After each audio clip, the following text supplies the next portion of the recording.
In the previous two units, we talked about working with registers and memory, branching, variables, iteration, and what remains to be done in order to complete our survey of HEC programming is talk about how we handle something called pointers and how we write programs that manipulate our input and output devices. So that's what we'll do in the current unit. Let us begin with pointers. And as usual, I would like to start with an example in which pointers come to play. In particular, I want you to consider this very simple piece of code that many of you have written in, at least those of you who took programming courses before NAND to Tetris. So in this code segment, I manipulate an array called ARR. I assume that this array has been declared and initialized at some point. And now I write a piece of code that sets the first n entries of this array to the value -1. If you write with a regular high-level language, it's very easy to write such a statement, such a for statement.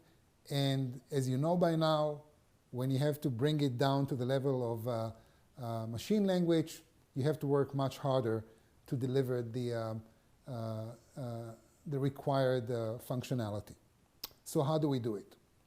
Well, one thing that you have to realize, and in fact you realize it only when you set out to write a compiler, is that the notion of arrays gets lost in the translation, so to speak. So when the assembler has completed to translate this piece of code from, let's say, Java or Python into machine language, the machine language no longer recognizes the array abstraction. And as far as the machine language is concerned, the array is just a segment in memory of which we know the base address of this segment and the length of the array that the programmer has decided to declare. So if we assume that the array starts in address 100 and that we want to do something to the first 10 entries of this array, this is how it's going to look like in the data memory on which this program will end up executing. We start with two variables. One of them holds the base address of the array, and the other one is the number of entries that we want to manipulate. And what we would like to see is that at the end of the execution of this program, we would like to see the first 10 entries of this array set to -1. This is the goal. That's what we want to do. And the question is, of course, how do we actually do it? All right, so let's start working on this, on writing this particular program. The beginning of the program is going to set up these variables that we just discussed. So we assign the number 100 to ARR to signify that the array ARR begins in the memory register number 100. And we do something similar with n. We assign the number 10 to n. We initialize I to 0. Once again, don't forget, we are trying to deliver the functionality of a for loop that begins with I equals 0. So we set I to 0, and then we can start actually going through the loop, so to speak. So once we do these three variable declarations and assignments, we have this setting ARR, end, and I allocated to memory registers 16, 17, and 18, and we are ready to begin the actual processing. All right, so here is the actual processing. The first segment of the loop, and by the way, we realize the for loop using a machine language oriented loop, which begins with a label declaration called loop. And the first thing that we do is we translate the termination condition into a machine language. So what used to be if I equals n, go to end, which is the end of the processing, because once I, what is I? I begins with 0, it goes through 1, 2, 3. When it gets to 10 in our example, we want to jump to end. So we have 6 hack instructions that actually perform this semantics. And then we come to the heart of this loop in which we actually assign the number -1, which is meaningless, by the way. We just use it as an example. We assign -1 to the current entry of the array. How do we do it? Well, let us begin with a comment. As you see, what we are doing is we are computing the value of ARR plus I, which is the value of the base address of this array plus the current value of the index. Now, if the index begins with 0, then the first entry that we're going to operate on is RAM 100, because ARR is 100. And then I will become 1, so we'll operate on RAM 101, and then I becomes 2, we'll operate on RAM 102, and so on and so forth. How do we do it? Well, we have to add up ARR and I, and that's exactly what we do in the first 4 instructions. We say at ARR, we address the variable called ARR, we put the value of this variable in D, then we say at I, we address the variable I, we add up D plus M, and we put the result in the A register. Now this is something which is new should be new to you, because it's the first time that we actually use this capability of the language to assign something directly to A using an arithmetic operation. Okay? Now, what will happen when we do it? Well, D plus M now store an address. So this address is assigned to A, and by the time we say M equals -1, the register that will be affected is the register that A addresses. Now, if we do this within a loop that runs 10 times or 10,000 times, in each iteration, the A register will acquire, one more address, and we are going to operate on a different register in the memory. And that's exactly what we want to do. So after we run so many iterations, we'll get the desired effect. And as usual, we recommend that you stop the video and convince yourself that this is actually working as advertised. So variables that store memory addresses like ARR and I are called pointers in any language, not only in Hack. And in Hack, the typical logic is as follows. Whenever we have to access memory using a pointer, we need some instructions like A equals something that comes from some memory register.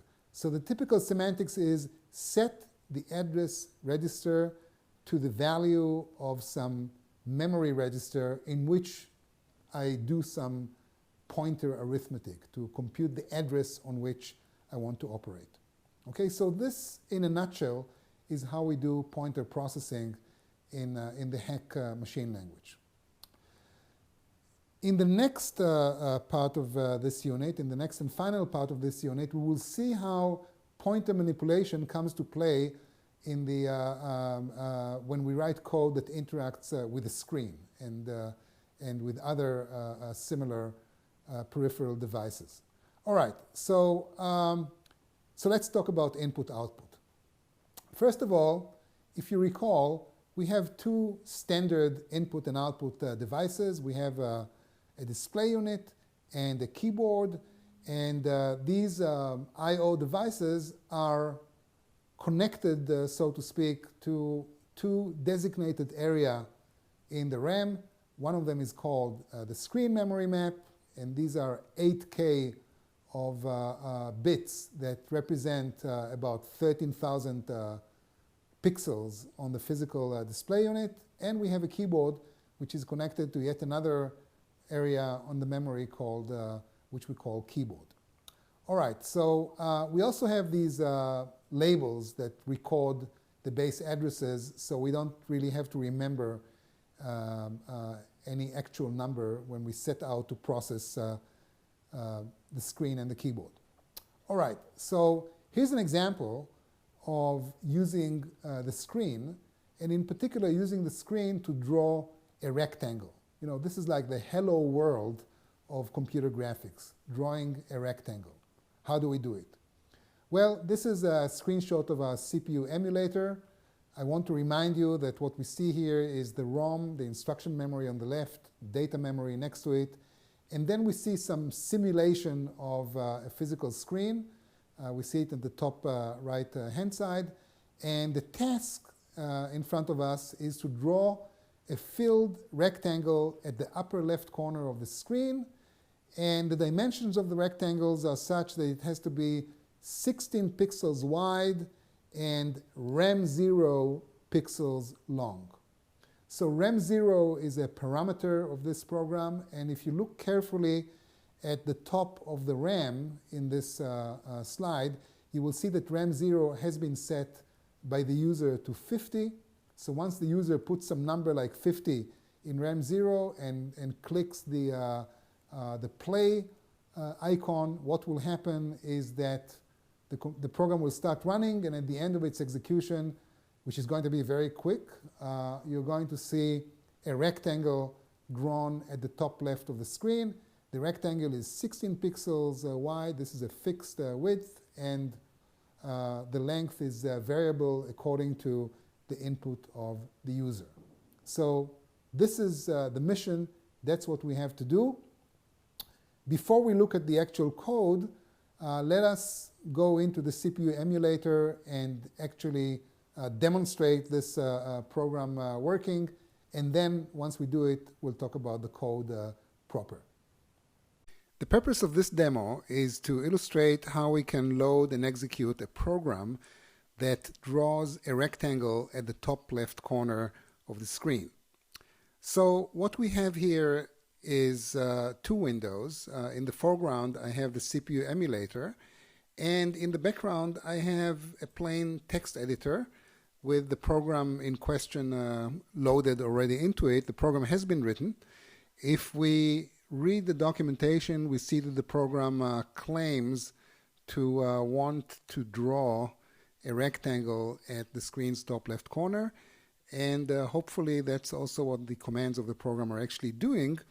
We can scroll through this program and see all sorts of familiar hack commands written in the symbolic hack machine language, along with documentation and white space to make the code more readable and manageable.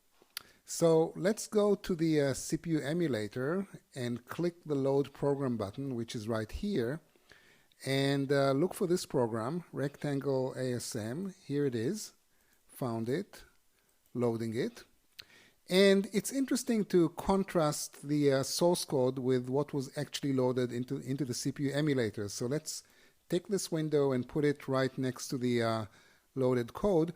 We see that the source contains all sorts of symbolic addresses like @R0, @N, and so on. Now, all these symbolic addresses are being translated on the fly into their concrete numeric semantics. So if we look at the code that was actually loaded into the CPU emulator, instead of @R0, we see @0. Instead of @N, we see @16, and so on and so forth, according to the rules of translation of hack symbolic programs into machine language. This is something that we are going to learn in Unit 6, so please don't worry about it for now. If you want to understand how a program works in the CPU emulator, it's better to look at the source code and not at the code that was actually loaded into the emulator. So you run the program in the emulator, but you inspect and debug it in the text editor, and then you reload the corrected version in order to continue to test it.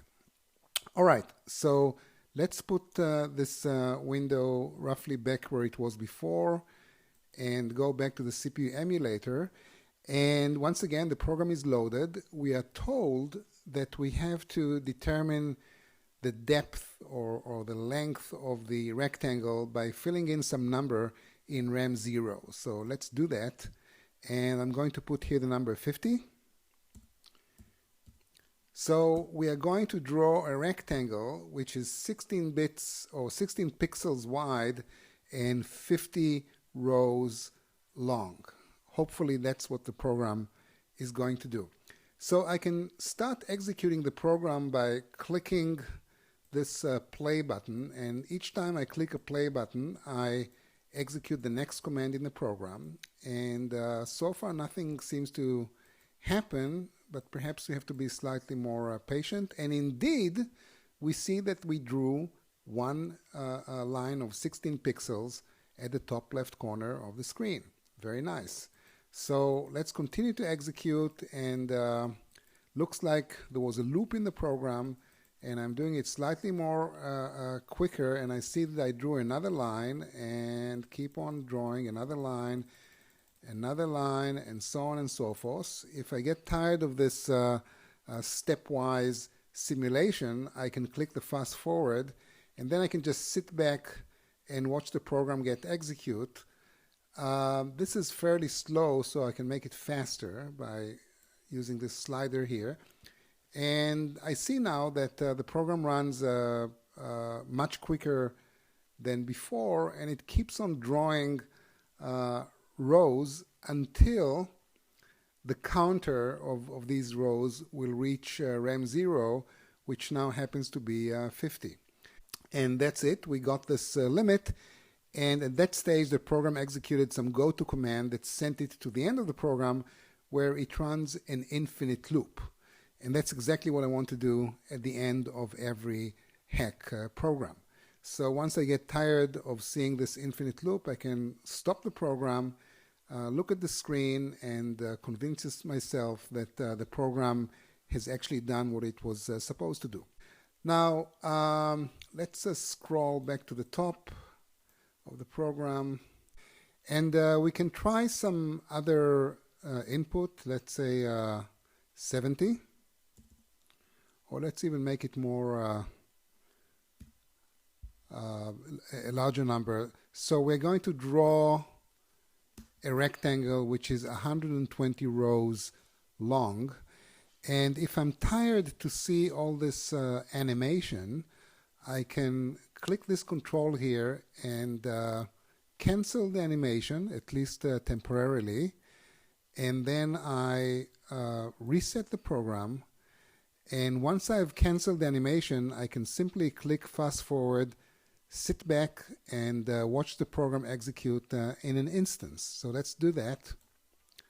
And as you see, a rectangle of 120 rows by 60 pixels has been drawn so-called instantaneously. Of course, as a low-level programmer, you know that this program required 120 iterations, and in each iteration we had to execute several machine-level commands. So this has been a demo in which we illustrated how to use the CPU emulator in order to execute a graphics-oriented program. All right, so now that we saw that the rectangle drawing program actually works, let's take a look at how we actually do it. And we'll start with pseudocode, because once again, if you get your pseudocode right, it's like 90% of the job done, because the rest of it is translating the pseudocode into machine language, which is a relatively technical thing to do. All right, so let us focus on some subset of our CPU emulator screenshot. On the right-hand side, we see the physical screen with a rectangle already drawn. And on the left-hand side, we see the RAM. And in particular, we focus on the area of the RAM, which is the top of the screen memory map. And as a programmer, we are not terribly interested about the physical screen. We cannot manipulate the physical screen directly. But what we can do is manipulate the screen memory map. And because we have this contract that whatever we write into the memory map is going to be reflected on the screen, we know that we can indirectly manipulate the screen and do whatever it is that we are asked to do. All right, so here's the pseudocode of writing this rectangle. Basically, we have to implement a for loop. We have to say that, for I goes from 0 to n, where n is the value of RAM0, that's what the number of rows that the user wanted to fill with 16 pixels. Well, for every one of these I values, we want to draw 16 black pixels at the beginning of row I. So the rows go from, let's say, 0 to 49, and then we'll get the desired rectangle. How do we do it? Well, we translate this semantics into pseudocode, and we get something like the following. We begin with some base address, which I call it ADDR. Actually, this is going to be a running address that I'm going to use. So at the beginning, ADDR equals screen, n equals RAM0. I don't want to destroy RAM0, so I save it in nicely in a variable that I declare to be n. And then I set I to 0 to count how many iterations I did so far. I can actually do it without this variable, but I decided to do it with this variable as well. And here's the loop that we're going to use. As long as I has not reached n, I want to set RAM ADDR to -1. And then I want to set up for the next iteration. In the next iteration, I'm going to move within the memory map to the word that represents the beginning of the next line. And I'm going to increment I to remember where I am in the loop. And then I'm going to repeat this thing n times. Okay? Why -1? Well, we discussed it when we looked at the simulation. -1 in binary is 16 ones, which will represent 16 black pixels. Now, why do I have to jump in this offsets of 32? Because that is the way that the screen memory map is mapped on the physical screen. We use the first 32 words in the map to represent an entire row of 512 pixels. And then we use the next 32 words to represent the next row, and so on and so forth. 32 times 16 gives you 512 pixels, which is one row in the physical display unit. And because we're interested only in the first 16 pixels in each row, we can safely jump from the current word to the current word plus 32, or the index of the current word plus 32. So this pseudocode should deliver the rectangle drawing. And what remains to be done is to simply translate this pseudocode into machine language. This is by now, by this stage of the course, or by this stage of the lectures in this week, this is a relatively straightforward task. I have split the program into two different fields on the screen, and you can stop the video, look at the code, convince yourself that it does what the pseudocode on the previous slide advertised to be doing. And one area of the code which is kind of interesting is this area in which I finally computed the address on which I want to operate.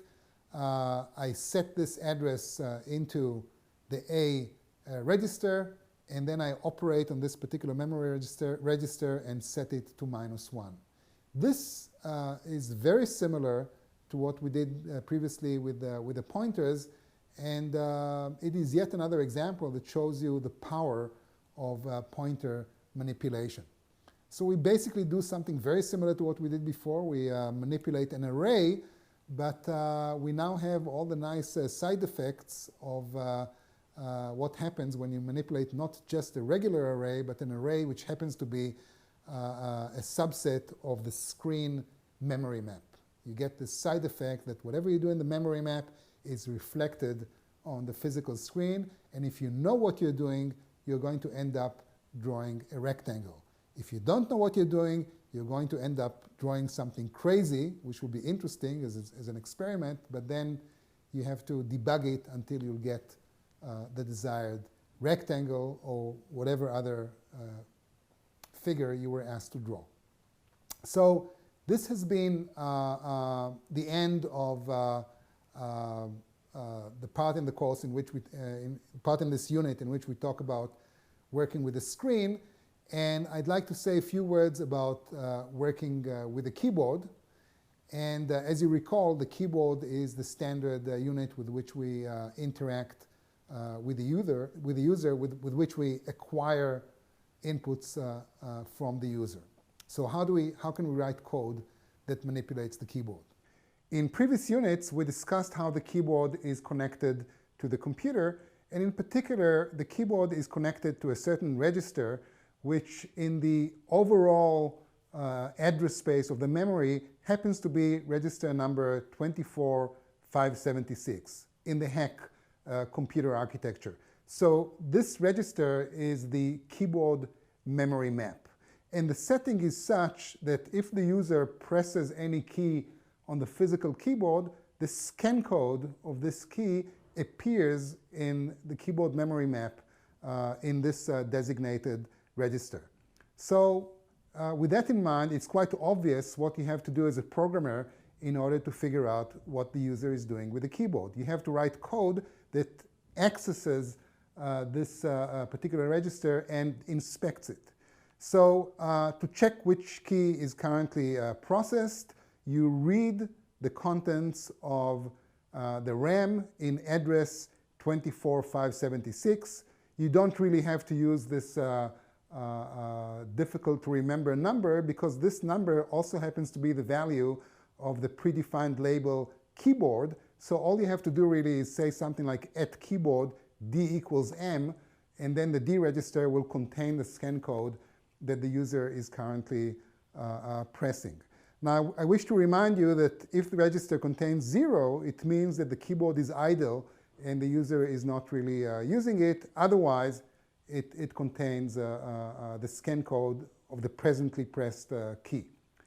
Now, this is very, very low-level programming. You know, all we know is which key the user is pressing. Normally, when you write computer programs, you want to let the user enter, complete strings like a login or a password or something like that. So you have to accumulate several keys until the user presses enter or something like this. Writing code like this in low-level language is very tedious, and that's why we normally do it in a high-level language, and then after we compile it into machine language, we get the desired effect. But at the level of programming that we do now, all we want to know is, once again, which key the user is presently pressing. So that's it. We completed discussing our survey of HEC programming. We talked about the classical things that we do with every programming language, working with registers, branching, variables, iterations, pointers, inputs and outputs, and this basically wraps up what we wanted to do about, what we want to say about low-level programming. In closing, before we end this unit, I'd like to say a few words about compilation in general, because we got very close to the notion of compilation in some of the examples that we saw in this and in previous units. And in particular, we explained how we write a piece of code like this one in the low level of machine language, and moving from one to the other is exactly what a compiler is designed to do. So the compiler allows you to live, so to speak, within the abstraction of a high-level language without worrying about all the details of how this thing gets translated into machine language. But by now, you know that in order to do it in low level, you have to work really hard to rewrite the code using within the constraints of the low-level language. Now, in the second part of the course, in NAND to Tetris Part 2, we will actually write such a compiler. We will write a compiler that can take any program that is written in a high-level language, object-based language, similar to the languages that you use in your regular programming courses, and we'll write a compiler that translates from this high level into the low level. In the process, we will use a virtual machine, and we will use the services of a host operating system. And if you want to learn all these very interesting layers of abstraction, well, you have to take, or you're invited to take the second part of this course. All right, so finally, I think that by now you're convinced that low-level programming is, first of all, it's very low level. You have to work directly with the machine. But it's also, because it is so minimal and so Spartan, and because it is so fantastically expressive, it is also a very profound and subtle thing to do. Writing programs in machine language is profound, is subtle, and it's intellectually challenging. And it kind of reminds me of a saying that I heard somewhere, which I think is very correct. And the saying is that simple-minded people are impressed by sophisticated things, and sophisticated people are impressed by simple things. And in particular, when the simple things are fantastically expressive, they are very impressive. And if you think about it, the Heck language has 2 commands only. It has the ability to represent symbols, and that's it. And yet, with this very Spartan capability, I can execute any program that comes to your mind. Any program written in any high-level language can be translated into a Heck program that does exactly the same thing. And this, I think, is rather satisfying. So this has been the end of our survey of Heck programming. And in the next unit, you are going to come to play. You're going to write some programs on your own, and we'll give you some tips on how to do it easily.